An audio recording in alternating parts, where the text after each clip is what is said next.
Tout d'abord, je dois remercier les organisateurs de m'avoir associé. Et donc, on m'a confié la tâche de vous parler des résections infralobères dans les CNPC de stade précoce, c'est-à-dire le stade 1A, c'est-à-dire les tumeurs de moins de 3 cm N0. Je pense que l'objectif aussi, c'est de peut-être revoir le guide de la STEMARA pour essayer de, est-ce qu'il y a des nouveautés ou non, pour faire une actualisation. Et là, donc, on va parler des stades les plus précoces. Donc, vous savez tous que les cancers de stade précoce, on est en train de découvrir plus de cancers partout dans le monde. On n'a pas vraiment ce sentiment en Tunisie, mais quand même, on est en train de voir de plus en plus des stades précoces.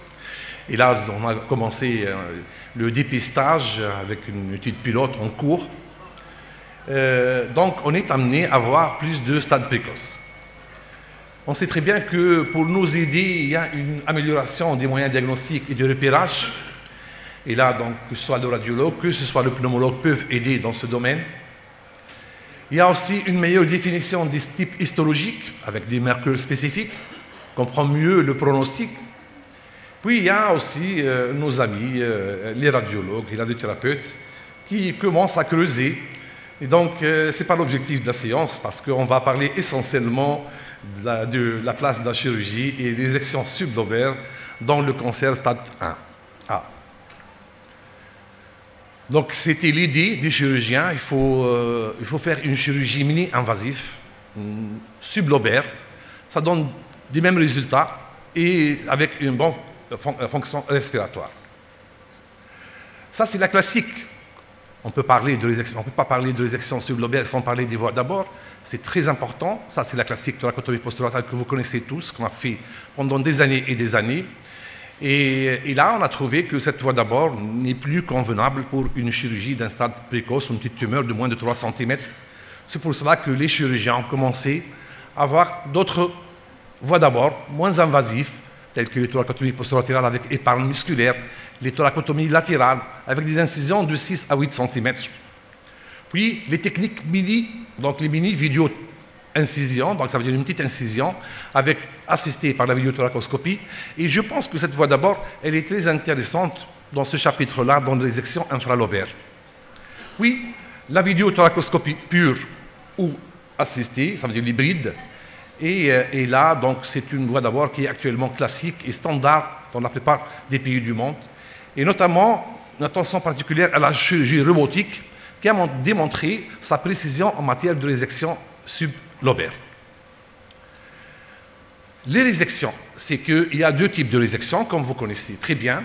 Il y a des résections lobaires, ça veut dire qu'on va enlever, ce sont des résections anatomiques qui nécessitent une dissection de pédicule vasculobronchique. Et il y a les résections infralobaires qui peuvent être anatomiques ou non anatomiques.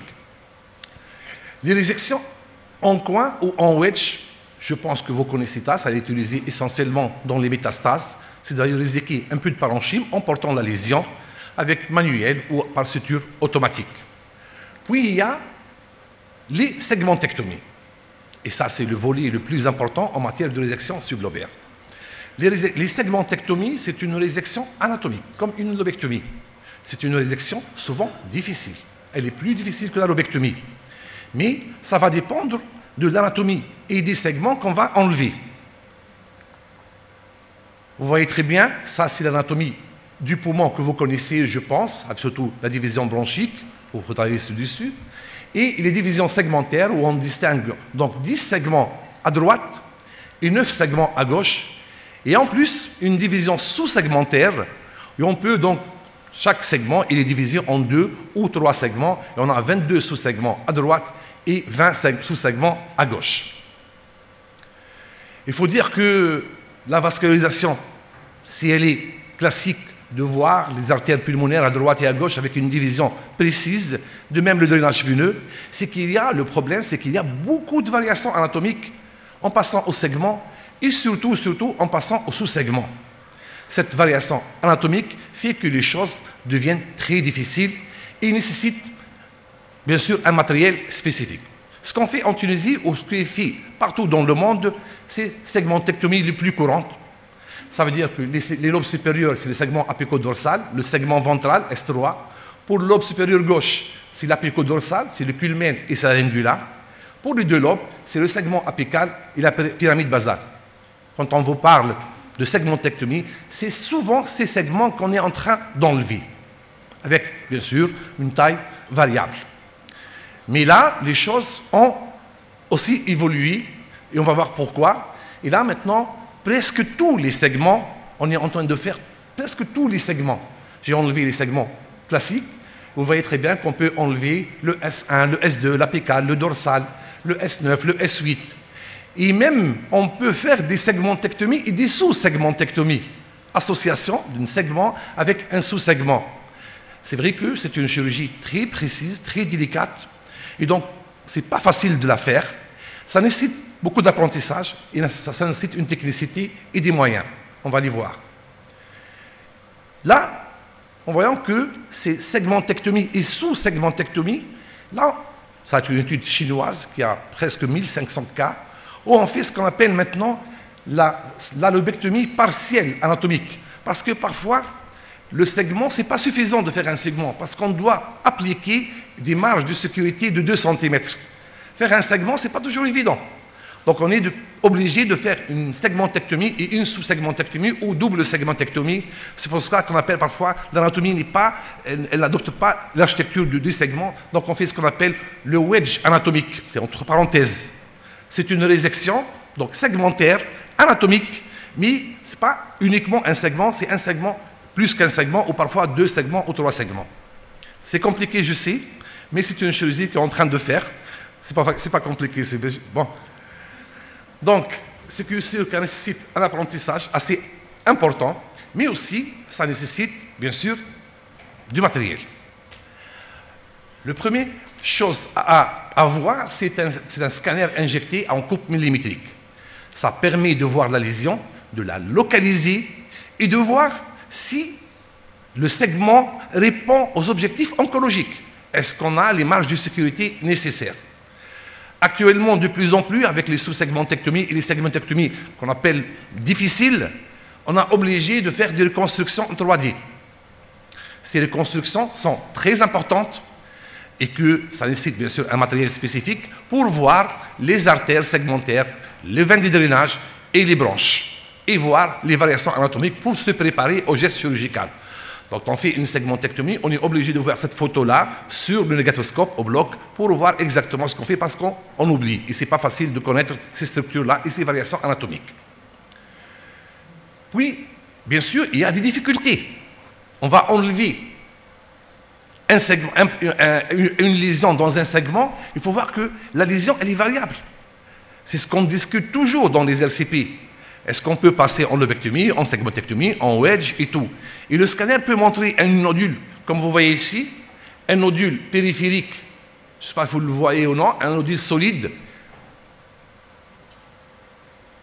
Je ne sais pas que je n'arrive. Bon, un nodule solide périphérique, c'est une chose simple, c'est palpable, il n'y a pas de problème. Un verre dépoli un petit peu plus profond, parfois c'est difficile, parfois c'est facile de le repérer, mais un verre dépoli pur, un petit peu central ou à distance de la lèvre viscérale, c'est très difficile de le repérer. C'est pour cela qu'il y a des moyens de repérage, que ce soit par hameçon, soit les biopsies sous scanner, le repérage sous scanner, ou l'électronavigation, ou d'autres moyens qu'on peut repérer ces nodules. Puis, vous savez très bien que le lobe, c'est un bloc. Il n'y a pas de fissure entre les segments. Donc, il faut obligatoirement avoir un plan intersegmentaire. Et ce plan intersegmentaire, ce n'est pas facile de le trouver. C'est pour cela qu'il y a des techniques qu'on applique souvent, soit essayer de trouver une ligne de séparation entre un poumon ventilé et non ventilé. Ça veut dire qu'on va couper la branche et on va ventiler le poumon et on va trouver une petite partie qui ne ventile pas, c'est probablement le segment. Soit aussi on peut injecter un cathéter de jet de ventilation et on fait l'inverse. On ventile la partie qui est exclue. Soit l'injection d'un colorant dans le moyen bronchique, soit aussi l'injection d'indolyracine qui va colorer le poumon sain et on va trouver que donc, le poumon pathologique ou le segment pathologique, il n'est pas coloré. La présentation, ça c'est le CG aussi du staff de tous les jours, c'est devant un nodule périphérique. les choses sont très simples. On peut proposer le wedge, on peut proposer le segment, on peut proposer un lobe, il n'y a pas de problème. Mais un nodule qui est central dans un segment, on n'a pas beaucoup de choix. Parfois, on doit réfléchir entre segment et lobe. Ça, c'est une deuxième présentation. La troisième, une lésion périphérique entre deux segments. Le devient aussi un peu plus compliqué. Est-ce qu'on fait un lobe? Est-ce qu'on fait une bisegmentectomie? C'est toujours... On réfléchit. Puis, un nodule central dans un lobe. Est-ce qu'on a d'autres possibilités que faire un lobe? C'est une présentation qui est classique et qu'on est en train de discuter sur le plan d'RCP. Il est très important pour discuter avec les radiologues et tout. Qu'est-ce qu'on fait? Maintenant, on va voir le vif du sujet. Ça, c'est une introduction. Le vif du sujet, c'est quelles sont les indications d'un traitement sublobaire dans le cancer du poumon. Vous savez très bien que depuis des dizaines d'années, on sait que le traitement standard d'un stade précoce, c'est la lobectomie. On fait en lobectomie curage. Et c'est grâce à cette étude. Cette étude, ceux qui sont venus en retard, la conclusion, on résume tout, ne vous inquiétez pas. Donc, c'est cette étude prospective randomisée qui a démontré qu'on a des résultats catastrophiques avec les résections segmentaires ou les wedges. Ça date de 1995. Donc, déjà, la lobectomie, c'est le standard. Et après, donc, elle a été discutée, cette étude, elle a été critiquée. Il y a des problèmes, il y a des tumeurs de taille supérieure à centimètre, il y a un plus. Et donc, l'idée, c'est de voir, on était presque les différents chirurgiens du monde sont convaincus que la résection lobaire peut faire quelque chose et qu'il a sa place en matière de stade précoce. C'est pour cela que vous voyez l'évolution, après une dizaine d'années d'accalmie, les gens commencent à publier ces résections infralobaires. Et voilà la première méta-analyse, quand même, elle a vu 27 421 patients, en étudiant segmentectomie versus lobectomie dans le stade 1. Et les résultats, il n'y a pas de différence de récidive significative entre lobectomie et segmentectomie. Il n'y a pas de différence significative en termes de récidive à distance. La survie sans récidive, elle est meilleure après lobectomie. La survie globale est meilleure après lobectomie aussi. Sauf qu'en prenant les tumeurs de moins de 2 cm, les résultats sont comparables. Puis, une autre méta-analyse aussi qui a été publiée, qui a comparé wedge et segmentectomie. Vous voyez qu'il y a 7272 patients. Ils ont trouvé que pour les tumeurs de moins de 2 cm, la segmentectomie fait mieux. Moins ou égal à 2 cm, la segmentectomie fait mieux. Mais par contre, le wedge, il fait la même chose si la tumeur est de moins de 1 cm. Donc, c'est pour cela qu'il recommande la segmentectomie pour les tumeurs de moins de 2 cm et le wedge pour les tumeurs de moins de 1 cm. Jusqu'à 2018, on ne sait pas, on fait une segmentectomie ou une résection en wedge ou non. Il y a des gens pour, il y a des gens contre. Et c'est pour cela qu'on a attendu les résultats de 2 études prospectives randomisées, donc phase 3, et c'est une étude japonaise et une étude américaine, qui sont très connues, ces 2 études. Et on va commencer par l'étude japonaise, qui a été publiée en 2022. Donc, 70 institutions japonaises, 1106 patients, lobectomie 554 et segmentectomie 552. C'est un procédé de moins de 2 cm avec une part solide dominante et donc au niveau du tiers externe, ça veut dire des lésions périphériques. Et la survie globale à 5 ans était le critère du jugement principal. C'est clair. Donc, voilà, c'est essentiellement des vers du polydémie. Il y a plus d'adénocarcinome, c'est 90% d'adénocarcinome. Et il y a 44% des patients sans fumeurs, c'est des Japonais. Et vous voyez très bien qu'ils ont montré que la non-infériorité de la segmentectomie et la survie globale à 5 ans concernant segmentectomie et lobectomie. De même, sur la récidive à 5 ans, ils ont trouvé plus de récidive locale dans les segmentectomies, mais qui n'est pas très importante.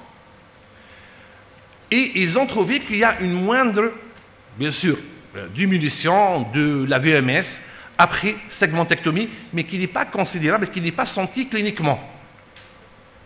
Puis, l'étude américaine, c'est entre Canada, États-Unis et Australie. Donc 647 patients ont été randomisés, résection en wedge, 129 segmentectomies, et résection lobaire, 357. C'est des patients, des cancers périphériques de moins de 2 cm, avec une part solide obligatoire, et donc, mais avec un N0 confirmé en péropératoire. Le N0 est confirmé. Et le critère du jugement principal, c'est la survie sans maladie. On a trouvé que, par rapport à l'étude japonaise, une grande majorité des patients sont des fumeurs et que l'adénocarcinome ne représente ici que 63%. Par contre, dans notre étude, c'est 90%. Voilà la population. La chirurgie a été faite par VATS dans la principale des cas et la mortalité, elle était comparable entre les deux groupes.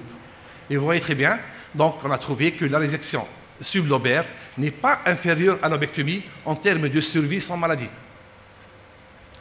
Deuxième critère, la survie globale était comparable dans les deux groupes.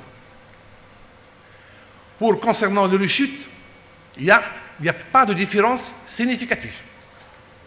Et enfin, le VMS, il y a une chute plus importante dans le groupe de lobectomie, mais qui n'est pas aussi sentie cliniquement. Et donc voilà, pour les tumeurs, les recommandations, pour les tumeurs de moins de 2 cm, la survie sans récidive et la survie globale ne sont pas inférieures à la lobectomie. Et donc la seule différence, c'est la petite diminution du VMS, qui n'est pas considérable, et que la résection sublobaire et le traitement standard des CNPC. Il y a des études complémentaires qui ont essayé de voir pourquoi ils récidivent les patients. Et ils ont trouvé que les deux facteurs pronostiques, c'est essentiellement l'apparence solide et surtout la marge de sécurité inférieure à 2 cm. Il y a une autre étude, là, donc c'est une étude sur le STAS, qui est la diffusion alvéolaire des tumeurs péritumorales. Et ils ont trouvé qu'en cas de wedge, il y a plus de récidive locale, mais en cas de segmentectomie anatomique, il n'y a pas de récidive. C'est comparable avec la lobectomie. Maintenant, on passe aux tumeurs entre 2 et 3 cm. Et donc, cette étude-là, randomisée, a montré qu'en cas de verre prédominant, la segmentectomie est comparable à la lobectomie. Par contre, les wedges, non. Une autre étude en cours, maintenant, c'est une étude phase 3, c'est pour étudier des tumeurs de 2 à 3 cm, mais solides. On va attendre les résultats, mais je pense qu'ils ne sont pas rassurants. Voilà, maintenant, on arrive aux recommandations des sociétés savantes. Il n'y a pas beaucoup, ne vous inquiétez pas. Donc, il y a, bien sûr, la recommandation de l'ESMO de 2017, qui recommande les segmentectomies en cas de verre dépoli, essentiellement pour les tumeurs de petite taille, inférieure à 2 cm et verre dépoli prédominant. Les recommandations ont changé en 2023, puisqu'ils parlent maintenant d'une lésion centrale ou périphérique lorsque verre dépoli pur ou verre dépoli mixte. Donc, en cas de verre dépoli pur et inférieur à 2 cm, on peut proposer ce qu'on appelle le wedge résection. Et en cas de impur, ça veut dire la composante solide, c'est la segmentectomie, c'est le standard. Pour les recommandations de l'NCCN, c'est de 2018 aussi, vous voyez très bien que aussi la segmentectomie a été essentiellement indiquée dans les purs verre dépoli, dans les nodules avec une apparence plutôt pure que solide, et dans les pathologies où l'évolution elle est généralement favorable, les tumeurs à bénédicité réduite. Ce qui a changé maintenant, pour les tumeurs de moins de 2 cm, on peut proposer soit une segmentectomie, soit en wedge, l'essentiel d'avoir un curage ganglionnaire et des marges de sécurité de plus de 2 cm. En conclusion, vous voyez très bien qu'en cas de T1A et T1B, ça veut dire tumeur moins de 2 cm, le traitement standard, là, maintenant, c'est la segmentectomie avec curage. Le wedge plus curage, pour ces considérations anatomiques qu'on a parlé tout à l'heure, parce que vous voyez, ne respecte pas le lobe, en cas de verre dépoli prédominant, ou pour une tumeur périphérique de moins de 1 cm. Bien sûr, les impératifs obligatoires, c'est le interexterne du poumon, c'est le curage ganglionnaire et surtout le curage intersegmentaire négatif et les marges de sécurité de plus de 2 cm. Maintenant, pour le T1C, ça veut dire tumeur entre 2 et 3 cm, la lobectomie reste le standard. La segmentectomie à curage est indiquée en cas de verre dépoli prédominant, en respectant bien sûr les marges de sécurité. Pour les tumeurs entre 2 et 3 cm après le dominance solide, la lobectomie reste standard, mais on attend les résultats d'autres études. Voilà, donc je vous remercie et vous voulez bien, il y a juste un congrès sur les extensions sublobaires et la bronchoscopie avec ablation à Paris en début janvier. Et donc je vous remercie encore une fois.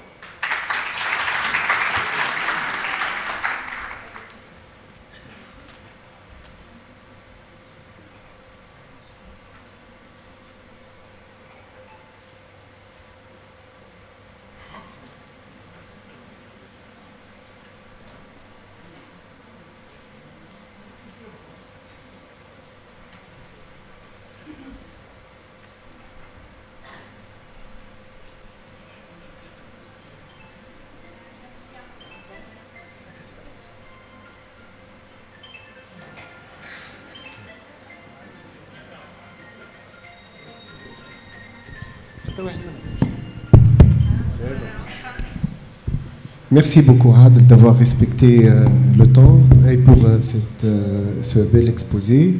On ouvre l'espace pour quelques questions. Oui, Dr Drira.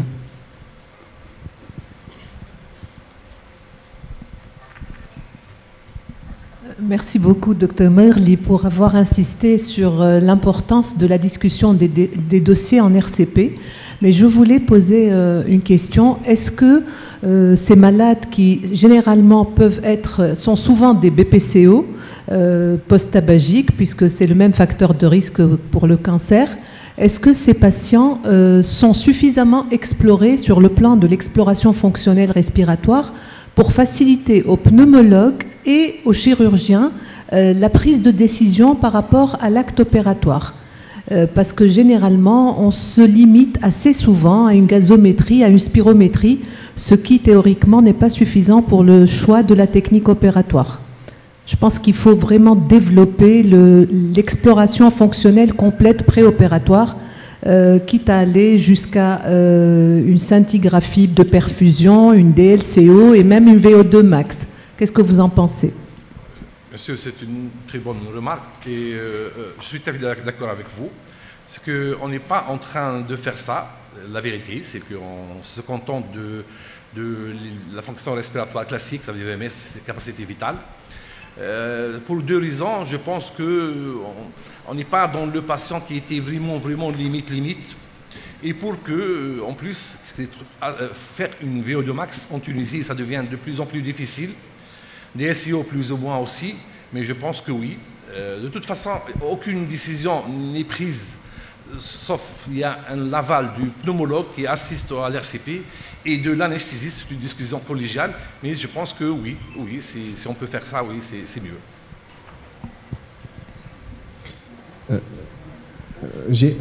Oui, Dr Drir.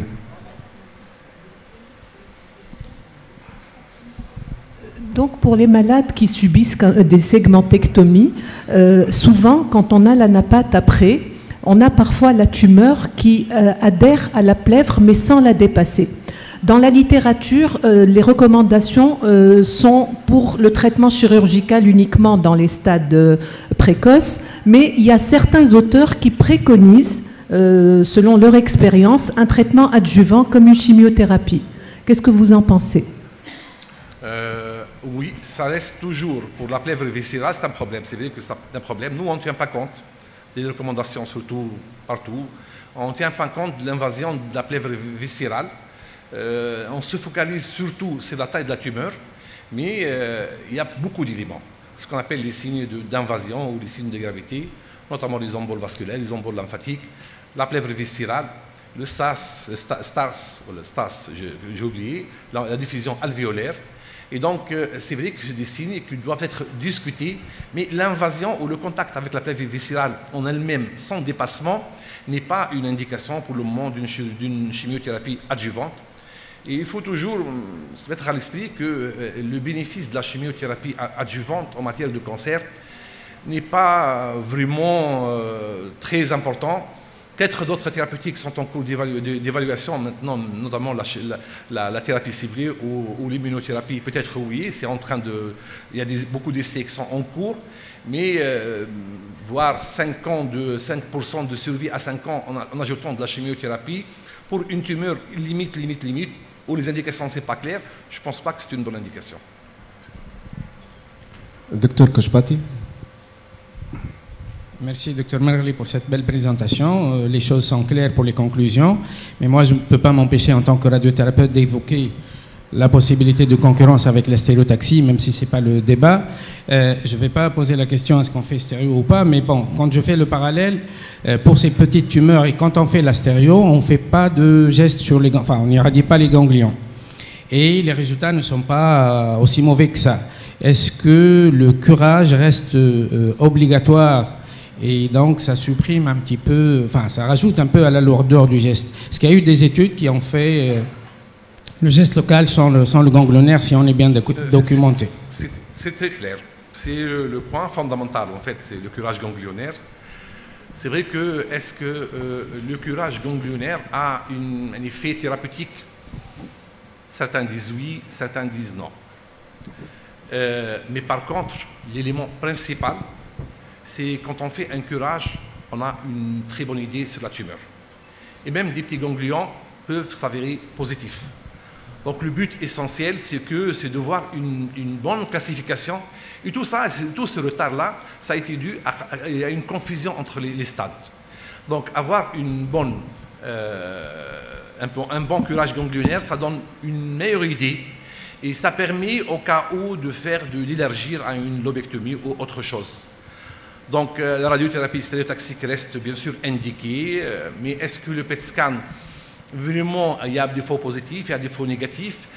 C'est pour cela que, moi personnellement, c'est vrai qu'on aurait dû, peut-être le congrès prochain, faire une confrontation entre la stéréotaxique, la radiothérapie et la chirurgie. Mais c'est le point fondamental, le point fort de la chirurgie. C'est d'avoir une très bonne stadification, d'éliminer un pour ne pas faire, ça veut dire, une lobectomie. Docteur Chermiti. Docteur Merli, vous avez parlé de confirmation du N0. C'est par là. Donc vous avez parlé de la confirmation N0 obligatoire avant de faire une segmentectomie ou une résection infralobaire en général. Donc de là, je me pose la question sur la place du PET scanner, l'extempo, et puis sur le résultat du curage, jusqu'à où on peut aller, et si on a le complément d'intervention, que ce soit médicale ou chirurgicale, si on se trouve avec un curage positif après une segmentectomie. Le curage intersegmentaire, c'est pas facile. On n'est pas sûr qu'on soit complet, ça c'est sûr. Mais on fait quand même un curage. L'étude américaine a insisté sur un curage intersegmentaire et un examen extempo. La vérité, on n'est pas en train de le faire, extempo sur du ganglion et attendre. Et nous, le but, c'est d'avoir une chirurgie rapide et efficace et tout, mini-invasif. Donc, mais normalement, on aurait dû faire un curage. Si le curage montre que le N1 il est positif, donc obligatoirement, on va compléter par une lobectomie et un curage complet. Les chirurgiens font toujours, en matière de cancer du poumon, un curage complet, sauf dans les vers des polypures où ça a démontré un sampling est suffisant. Donc, si on trouve un ganglion positif, on fait une lobectomie avec curage. Si le ganglion n'est pas positif, on fait un curage quand même interlobaire, hilaire et médiastinal. Le PET scan. Vous savez très bien que le PET scan, le résultat des PET scans, c'est qu'on n'est pas sûr qu'il va nous montrer quelque chose sur le plan ganglionnaire. Même un PET scan négatif, ça a été démontré que dans 10% des tumeurs de moins de 1 cm, il y a des ganglions positifs. Donc c'est pour cela que le problème, il est compliqué.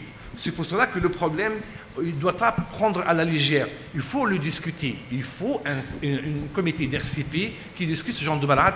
Et après, le chirurgien, il y a toujours une marge de manœuvre qui va l'adapter selon ce qu'il va trouver en père opératoire.